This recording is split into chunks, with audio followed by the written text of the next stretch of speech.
Hi, everyone, and welcome to FOF's So What Happens Live. Welcome to my sewing room. I was here yesterday. I don't know if you were, but I was. So today we are going to be talking about buttonholes in the hoop. I can't imagine a better way than making consistent, same shaped, same spaced buttonholes than in the hoop. Don't get me wrong. I love our Sensormatic foot, our buttonhole foot as well. But just when I have to do a series of button and buttonholes, I'm going to do it in the hoop. So let's go over here to the machine and let me show you how this is done. So here I am at I'm on the Icon 2 today. And let's just wake up our screen. I'm going to head over to embroidery. And the first thing I'm going to do is I'm going to come down here to Shape Creator. And we have all of these really fun shapes. So this is our shape icon. We're going to load a shape.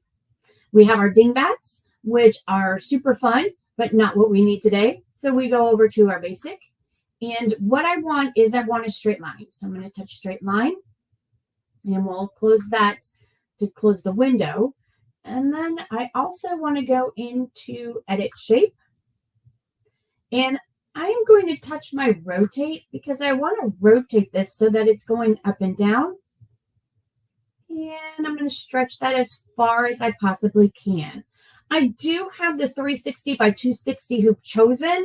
So you want to choose whatever hoop that you're using. Because I'm thinking placket today, like shirt placket or back of a dress, I'm going to go with the longest hoop that I possibly can.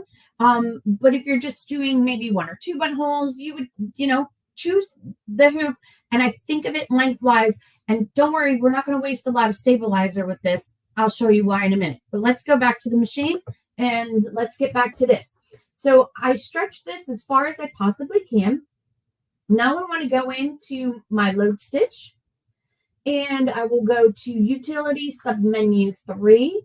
And I'm quite partial to number 8. And if you look at the information, it tells you that it's a rounded buttonhole and it's meant for light garments or jackets. But today I fancy that one, so that is the one we're going to go with. I put 2 of them in there. So when I touched it, one went in. And how do I know this? Because right here, it is telling me to. So let's close our load shape. And you can see one here. And if I close my editing window, you will see one down further. But I want to add 5 of them. And you can see as I increase the number, they are coming in evenly spaced, that's exactly what we want. The next question I always get when I demo this when I'm out on the road at an event, they always say, well, what if I want them to go vertically opposed to horizontally? And that is easy to do. If I touch on positioning and I come over here to my positioning and I choose this one, instantly I now have them going vertically opposed to horizontally. So it's a personal preference. It all depends on what you're choosing. So once we're good with that, we'll say, okay. And now we're ready to stitch it out. It does tell me that I have the 360 by 260 hoop on. It is advising, it's giving me how many stitches, and it's suggesting what foot we use. All of these features can be closed, and I do like to move that down out of the way. So now we're ready to stitch these out. And how I do this, and like I said, we're going to save on stabilizer. Yes, that 360 by 260 hoop is quite big. But what I like to do is I have some additional stabilizer right here. Oops. I hoop a piece of stabilizer. Now you can use other things that could be more permanent. This is just a heavier stabilizer that I like to use. And I will use it over and over again. So you can mark it right on that whatever you choose to use, right on there that this is for your buttonholes for the 360 by 260 hoop, so because it can be reused. You can see here that I cut a window out of it. And then I will take a strip, and this is a sticky back water soluble. I'll take this, peel the paper off, and you can see that I put that strip, I covered up the window. So that's how I do it. This is how I'm saving stabilizer. It's not going to be that much. Reason why I put that window down the center is because on our hoops, and I should have grabbed a smaller hoop so I can demonstrate this, we have our center markings right here. I want to be able to line my fabric up, utilize this with my center markings, because I have one here and I have one down here. So I can position my fabric, the edge of my fabric. I folded this into a placket. So it's a self-fold placket. So it's folded and then folded over again. So it's a self-placket. And I lined that up. Once I get that lined up, then I can take it over to my embroidery machine and use my precise positioning to move it over to be into the perfect center of the placket itself. You can also use projection, or you can use hoop scan, whichever you want to do. But it is that easy to do buttonholes in the hoop. So we have any questions? So there might be a question that, what if I need a very specific size buttonhole? And to do that, what I like to do is, there are times that I want to make changes to my buttonhole. I have the option that I can adjust things on it. So the button that I have here, this is a 25 millimeter button. And I know this because it's written right on my package. So what I'm going to do is, I am going to create a buttonhole first and stitch it out. And that is what I did. You know what? I'm going to go to this camera. This one gives me better close-ups. That's what I did here. This was the first one. This was a buttonhole that got stuck because, let me tell you something, the importance of cleaning out your machine. So yesterday and all week, I have been doing felting. You know, I popped down the felting needles and I've been felting all week. And when I went to do this buttonhole, I forgot to clean out all of the lint that was within the bobbin area. So it got sucked in. So there's a lesson learned. Clean out your machine. Just get a makeup brush, clean that puppy out. Nothing hard about that. Okay. So then this was the, so that one got messed up. This was the original buttonhole after I resized it. And then I thought it would look better if I had, if I changed the density on it. And that's what I did. I changed the density on it so I had control over it. So not only did I change the density, but I also needed to change the size of the buttonhole. The button itself is 25 millimeters, but you need some space to get in and out of that side buttonhole, right? It can't be the exact size. See this original one that I did? It's not going in there because the first one was 25 millimeters. You need to add maybe 3 millimeters for the buttonhole to pass. So let me show you that quickly. To do this, you do need to have your automatic buttonhole sensor foot on. Okay, so I'm going to come over to the screen now, and I'm finished with this. Let's say I stitched it out. We were good to go.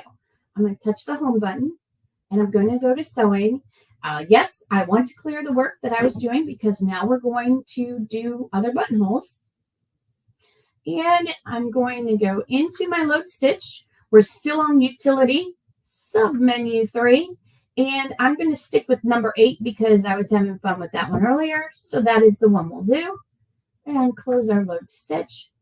And down here at the bottom, we have where it says to edit stitch. So right now, the default is 25 millimeters. And that was not big enough. I actually took it up to 30. And that worked out great. Not only did I do that, but right here I have a little toggle switch. If I touch this, I have the opportunity to change the density. So if I wanted those stitches closer or further away, it depends on the fabric that you're choosing. So I do highly suggest that you always do a sample one. Just pull out a scrap piece of fabric, whatever you're doing it on, because if I were to change this density and I am going to change it down to 2, If I were to do that on, let's say, a fleece, those stitches are going to get lost in there. So for a fleece, you may want to take it up to a 6. Do a sample. It's not going to hurt. Back to the machine. So I'm going to change the density here. Oops. Boop, boop. So I changed that density. I've done this before, so I know I'm happy with it. I also already stitched out a sample stitch of it. So on the same thing, I stitched it out. I'm going to save this. And I can name this, and you can see I already did this. I named it 25 millimeter buttonhole round. I named it according to the size of the button. And the reason why I did that is so that I don't have to remember. So that's 30. Did I make it bigger? Did I adjust it? What did I do to it? If I saved it as the 25 millimeters, then I know then I'm using a 25 millimeter button, if that makes sense to you. So I'm not going to resave this, but it's already in there. We're good to go. Sure, we'll save it. We'll say, okay. So once I have the buttonhole that I want, I can just touch home, go into embroidery. Yes, it is okay to clear out our previous work. And then we would do the same process over. So we would go to Shape Creator, load our shape, go to Basic. I want a line. We're going to close that. And we're going to edit, rotate 90 degrees, stretch it. Ooh, it's a little too much. We'll stretch it. And then we will go in and from our folder this time, and there it is, 25 millimeter buttonhole. So we'll touch that, load it, and there is 1. So if I want to do 5, we'll just add in our 5. If I want it to go vertically, then I come over here to my positioning and change that, and we're good to go. Now we can go to embroidery. It is as easy as that. Let me see if I have a question here. When you adjust the size buttonhole on the screen and say it was 25 millimeters, will the machine automatically make it? Well, I addressed that. We do need to make it just a little bit longer than that. So it's one other thing I want to mention. I'm going to go back to my hoop here. When we created our design on the screen, we are filling the embroiderable area of the hoop. And if you go to the hoop and you look at your hoop, you have this section here that is not embroiderable. So what I did was I marked a line where I wanted to start my buttonholes. So if this was an actual garment that I was going to sew, if I wanted it a 1/2 inch down, I would mark it a 1/2 inch down. I froze. I don't know if you guys can see me. It's like you went black. Oh, there you go. Thank you. Sorry about that. I hit a button on my magic box. It was magic. It made me disappear. Anyway, so I marked it, and if I wanted a 1/2 inch, I would mark a line a 1/2 inch from the edge. And I lined that up with this line. As you can see, I drew this line because this is the non-embroiderable area of the hoop. So I know that I took those buttonholes all the way up to the very top of that hoop on the screen. So that means that is where those buttonholes are going to begin. We need to take that into account. We just can't just slap this on in the middle and then, hey, let's go, right? So those are things that you need to keep in mind. All righty. If we don't have any questions, I think I summed up this little pop-up. I'm going to wait just 1 second, see if there's a question. I hope you got it. Don't forget, this is going to be recorded. So if ever you forget how to do buttonhole in the hoop, it's now here for you. You have it. And that's all we have for today. Thank you for coming to this So What Happens Live, and keep an eye out because we will be doing more through the month of July. So thank you for coming in. Thank you. And we'll see you soon. Bye.